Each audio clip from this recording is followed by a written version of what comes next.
ये 4.5 जनरेशन का एयरक्राफ्ट है, लेकिन इसकी जो खूबियां हैं ये 5th जनरेशन की हैं। ये मल्टी रोल एयरक्राफ्ट अगर कहा जाता है तो इस बात को भी समझिए कि ये एयर डिफेंस में भी सक्षम है, ये ग्राउंड ट्रूप्स को एयर सपोर्ट में भी सक्षम है। ज़रूरत हो तो दुश्मन के इलाके को भेद कर वो मार करने में भी सक्षम है। इस एक विमान की इतनी खूबियां हैं कि ये सबसे छोटी टोली भी सबसे अधिक भूमिकाएं निभाने में कारगर। जब रफाल का निर्माण किया गया था तो फ्रांस में उस समय 7 तरह के लड़ाकू जहाज इस्तेमाल किए जाते थे। फ्रांस चाहता था कि एक ऐसा विमान विकसित किया जाए जो सबकी भूमिका अकेले निभा सके। आप समझ लीजिए ये फाइटर कितना शक्तिशाली होगा जो अकेले 7 विमानों पर भारी। रफाल रक्षा में अव्वल है, आक्रमण में अचूक। रफाल फाइटर्स एयर डिफेंस और एयर सुपीरियोरिटी में सक्षम है, यानी रणभूमि में हवाई क्षेत्र पर संपूर्ण नियंत्रण रखते हैं। दुश्मन पर रफाल युद्ध की स्थिति में सामरिक दबदबा बनाए रखते हैं। यह एयरक्राफ्ट ऐसे वेपन से सुसज्जित है कि इन पहाड़ियों के बीच ये अपने सारे दायित्वों का निर्वहन कर सकता है और सारी भौगोलिक चुनौतियों का सामना कर सकता है। रफाल डायनेमिक टारगेटिंग कर सकता है, यानी योजना से परे अगर कोई नया टारगेट सामने आता है तो उसे ध्वस्त करते चलना है। रफाल में न्यूक्लियर डेटरेंस यानी परमाणु निरोध की भी काबिलियत है। ये एक ऐसा एयरक्राफ्ट है जो हर तरह के मिशन के लिए सही है। ये फोर्स मल्टीप्लायर यानी सैन्य शक्ति को कई गुना बढ़ा देता है। विमान में लगे सेंसर की मदद से ये विमान जमीन पर खतरे से सचेत रहता है और उनसे बचता हुआ निकलता है। जरूरत पड़ने पर उन्हें नष्ट भी कर सकता है। रफाल का ये सेंसर आसमानी खतरे से भी उसे आगाह कर देता है और इस वजह से वो बाकी विमानों पर हमेशा भारी रहता है। रफाल की अधिकतम रफ्तार है 1.8 माक। किलोमीटर के हिसाब से देखें तो लगभग 2000 किलोमीटर प्रति घंटा। रफाल का विंग स्पैन यानी पंखों का फैलाव 10.90 मीटर है। इसकी लंबाई 15.30 मीटर और ऊंचाई 5.30 मीटर। इसका वजन है 10 टन और ईंधन के साथ कुल 24.5 टन वजन उठाने में सक्षम है। हवा में उड़ान भरते भरते इसमें ईंधन भरा जा सकता है। रफाल एक 4.5 generation omni role all weather capable aircraft है। ओमनी रोल एयरक्राफ्ट का बेसिकली कहने का हमारा मतलब ये है कि ये जहाज़ पहली बात तो हर तरह के वेदर में उड़ सकता है। दूसरा, ये हर तरह के रोल एक ही मिशन में कर सकता है, जैसे कि एयर इंट्रोडक्शन हुआ, close air support, air to air refuelling. There are multiple areas of mission which this aircraft is capable of doing. And हवा में भी ये रियल टाइम में अपने रोल्स चेंज कर सकता है, तो इससे काफ़ी फ्लेक्सिबिलिटी मिलती है प्लानर को।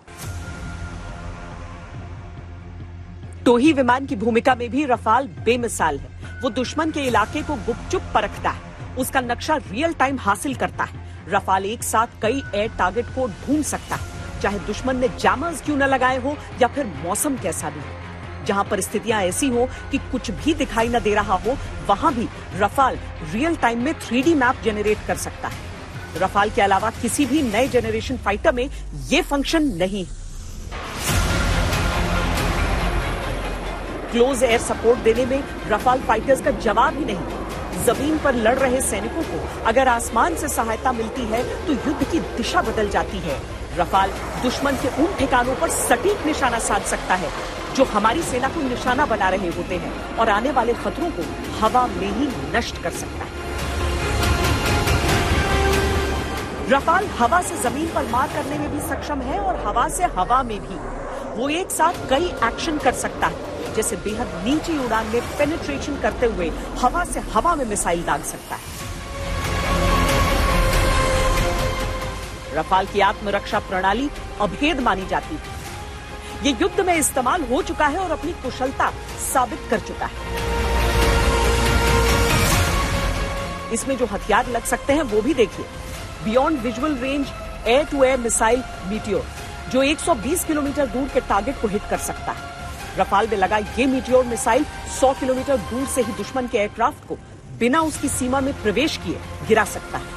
और long range air to ground stand off cruise missile scalp, जो 600 किलोमीटर दूर तक निशाना साध सकती है। स्काउट मिसाइल अपने एयर स्पेस में रहते हुए दुश्मन देश में कई किलोमीटर भीतर तक नुकसान पहुंचा सकती है। यानी बालाकोट जैसे ऑपरेशन के लिए भारतीय वायु वीरों को सरहद पार करने की आवश्यकता नहीं होगी। जब हथियार इतना ताकतवर हो तो उसे संभालने वाले हाथ कितने ताकतवर होंगे।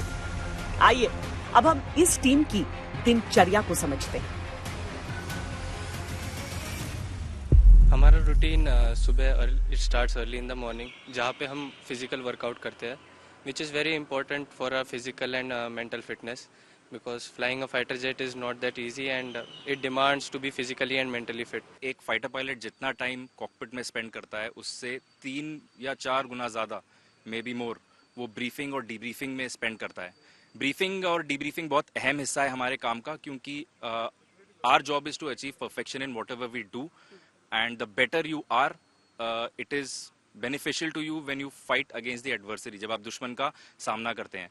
तो हमारी सुबह शुरू होती है एक मॉर्निंग ब्रीफिंग से। कोई भी सॉर्टी जाने से पहले हमें उससे पहले उसके बारे में प्रिपेयर करना पड़ता है। इट इज़ नॉट जस्ट जो सॉर्टी हम फ्लाई कर रहे हैं, हम हवा में सिर्फ 1 घंटे के लिए रहते हैं, बट उससे पहले उसकी प्रिपरेशन के लिए काफ़ी चीज़ें हमें प्लान करनी पड़ती हैं।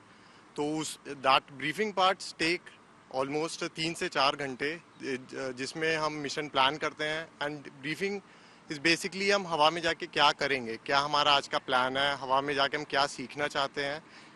So all this things we have to cater for in the briefing, कि हमारा आज का प्लान क्या है, हम किस तरीके से इस मिशन को एग्जीक्यूट कर सकते हैं। इस समय पूरी दुनिया में लोग कंफ्यूज्ड हैं। वो समझ नहीं पा रहे हैं क्या सही है, क्या गलत है, क्या सच है, क्या झूठ है। और ये स्पष्टता हम आपको अपने इस नए शो में देंगे। सब कुछ ब्लैक एंड व्हाइट में बताएंगे। इस शो में मेरे बालों के अलावा कुछ ग्रे नहीं होगा। हर खबर ब्लैक एंड व्हाइट की तरह बिल्कुल स्पष्ट होगी। तमाम खबरों को देखने के लिए, पढ़ने के लिए आजतक.in पर जरूर जाएं और अब आप आज तक के ऐप को भी डाउनलोड कर सकते हैं। डाउनलोड करें आज तक मोबाइल ऐप। इस समय पूरी दुनिया में लोग कंफ्यूज्ड हैं। वो समझ नहीं पा रहे हैं क्या सही है, क्या गलत है, क्या सच है, क्या झूठ है। और ये स्पष्टता हम आपको अपने इस नए शो में देंगे। सब कुछ ब्लैक एंड व्हाइट में बताएंगे। इस शो में मेरे बालों के अलावा कुछ ग्रे नहीं होगा। हर खबर ब्लैक एंड व्हाइट की तरह बिल्कुल स्पष्ट होगी। तमाम खबरों को देखने के लिए, पढ़ने के लिए आजतक.in पर जरूर जाएं और अब आप आज तक के ऐप को भी डाउनलोड कर सकते हैं। डाउनलोड करें आज तक मोबाइल ऐप।